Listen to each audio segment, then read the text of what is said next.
and a pleasure to be here in beautiful Springfield, Missouri for this wonderful day, Jim. You did it, my friend.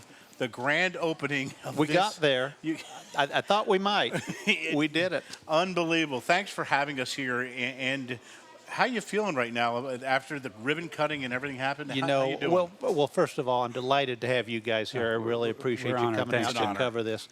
I'm delighted with the response we're getting, and that's where the trial was. That's what we wanted to see, and people are loving it. We're getting great comments throughout. People are interested. They're engaged. People of all ages are enjoying the exhibits. Honestly, as I turn around, I see 3 kids. I see an older couple. I see a younger couple. Here's a younger guy here. I mean, all day you've just seen the entire spectrum of demographics and psychographics and different colors and creeds, and it doesn't matter.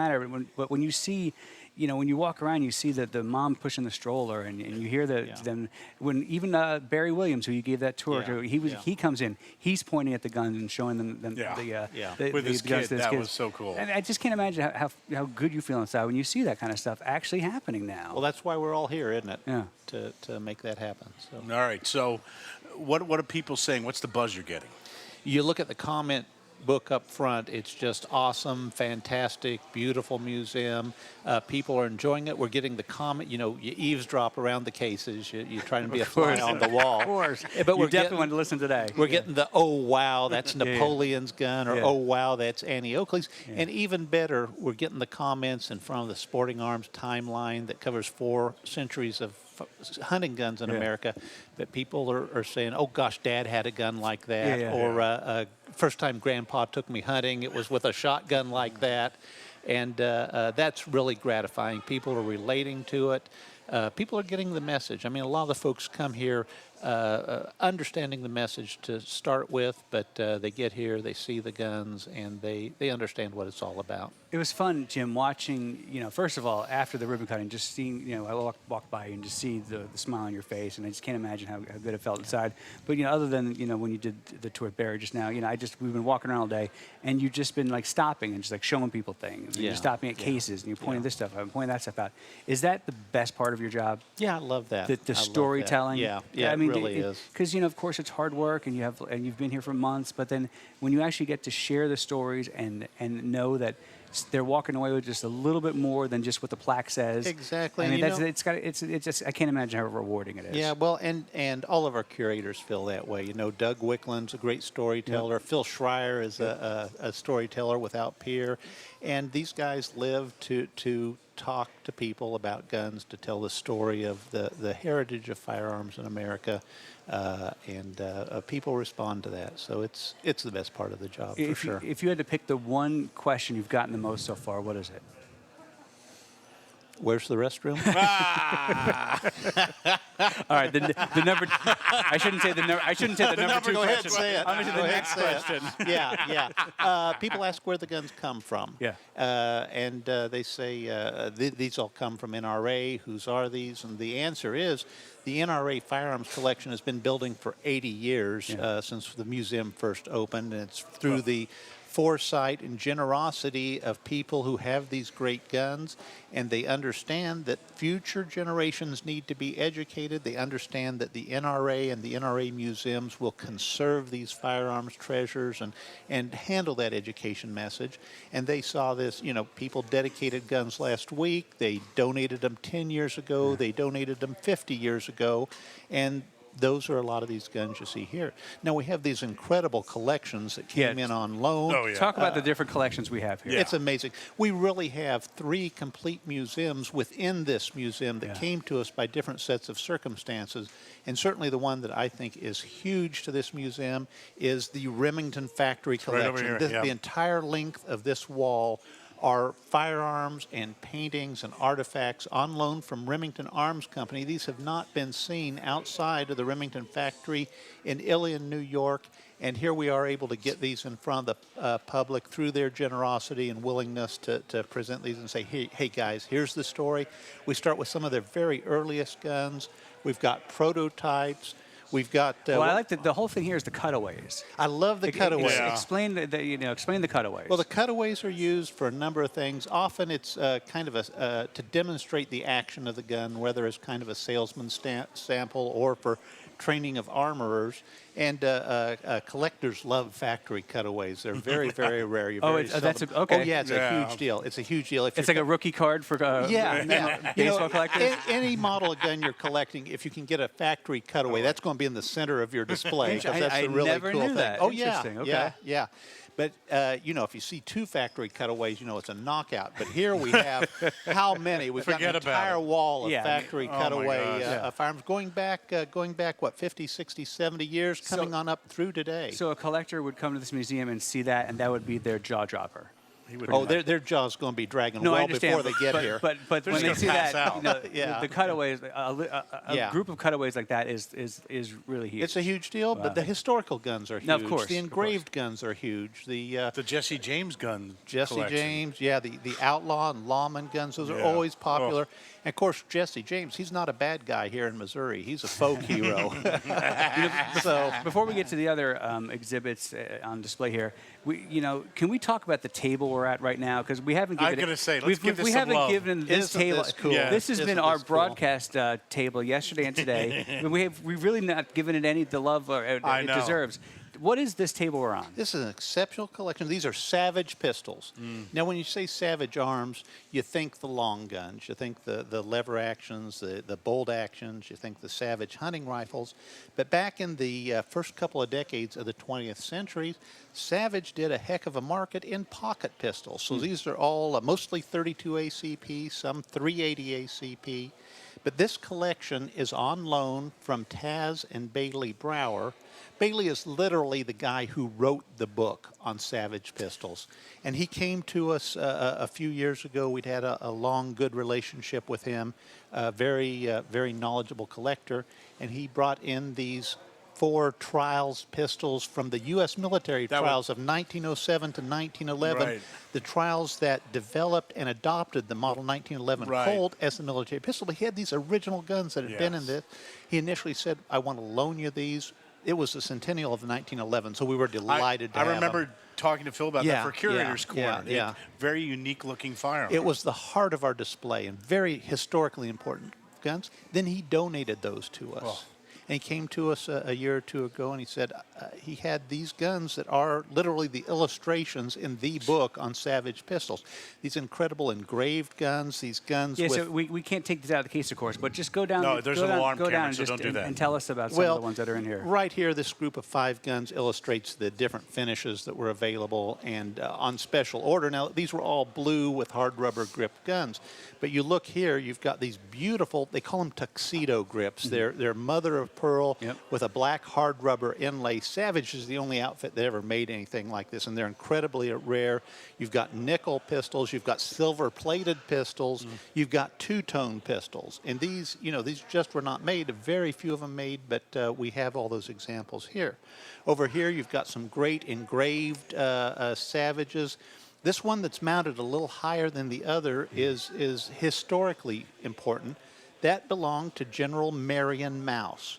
Now, Mouse, M-A-U-S, he is one of 5 Congressional Medal of Honor recipients whose guns we have in this museum.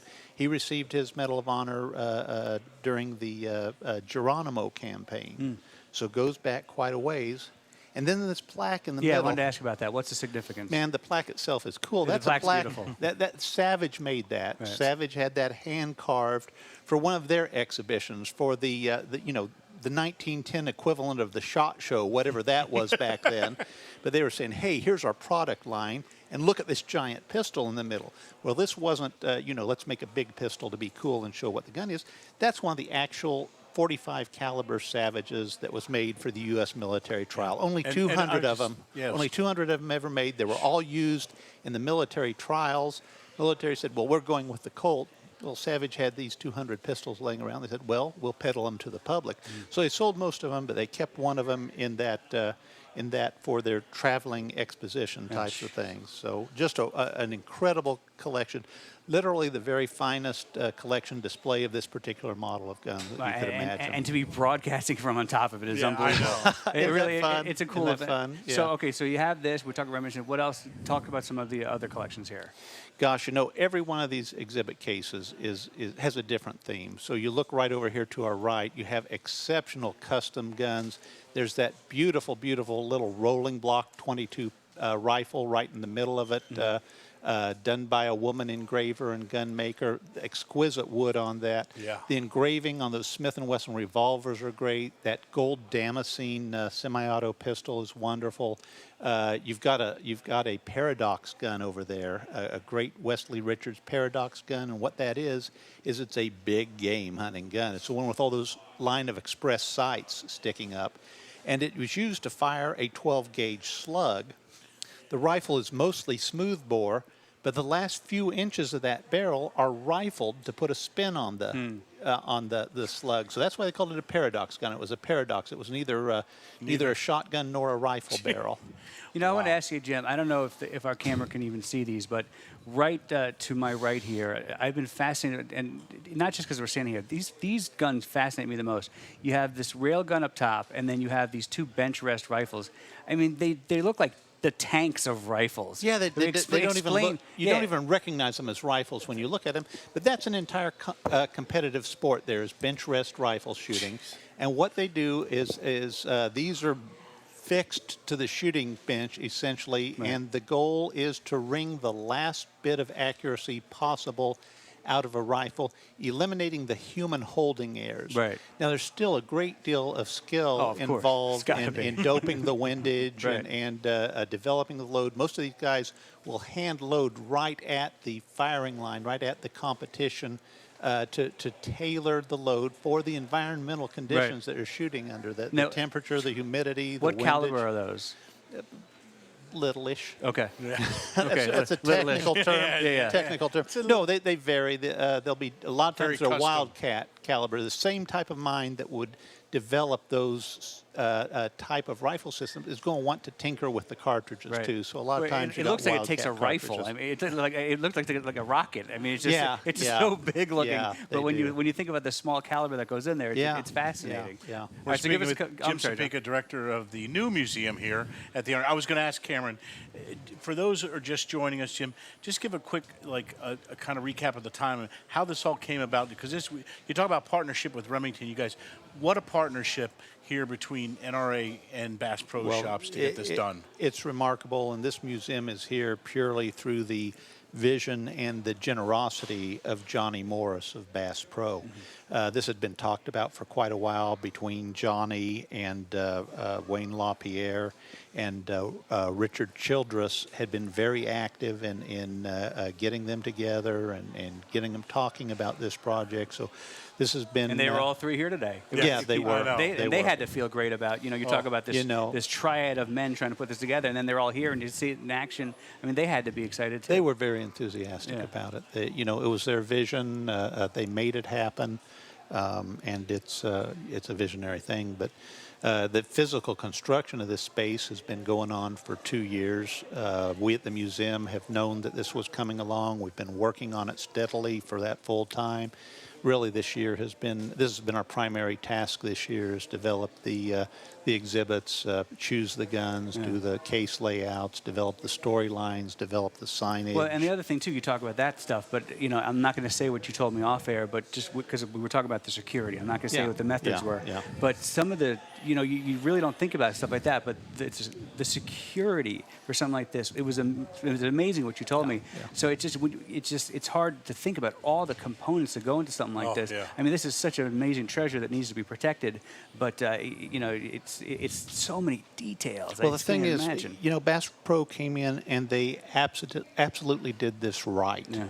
They did it right in every aspect of it, from the artistic aspect of it to the cabinetry. I mean, you're looking at this solid walnut cabinetry, beautifully crafted. They brought in just exceptional craftsmen. The security system, of course, but even things like the lighting that they used, and that the environmental controls. You have to have a controlled environment, because the these guns, in the museum trade, we call them composite artifacts because they're made out of both metal and wood. You have too much humidity, your metal's going to be rusting. You're too dry, your stocks are going to be shrinking and cracking. Oh, wow. So you got to control that humidity, you got to control that temperature, you got to control the amount of light and the that's amount for of each different kind of gun ultraviolet. too, right? Pardon? That's for each type of. I mean, there's a lot of different variables. Yeah, or is yeah. it- Well, there's guns, and then there's things like these wonderful paintings that are on loan from the Remington Arms Company. They require a special environment. So yeah, there's a lot of things going into this. It's fascinating. But Bass Pro is absolutely this. You know, the guns here, in terms of historic importance and rarity and wonderfulness. Wow factor. They're right up there.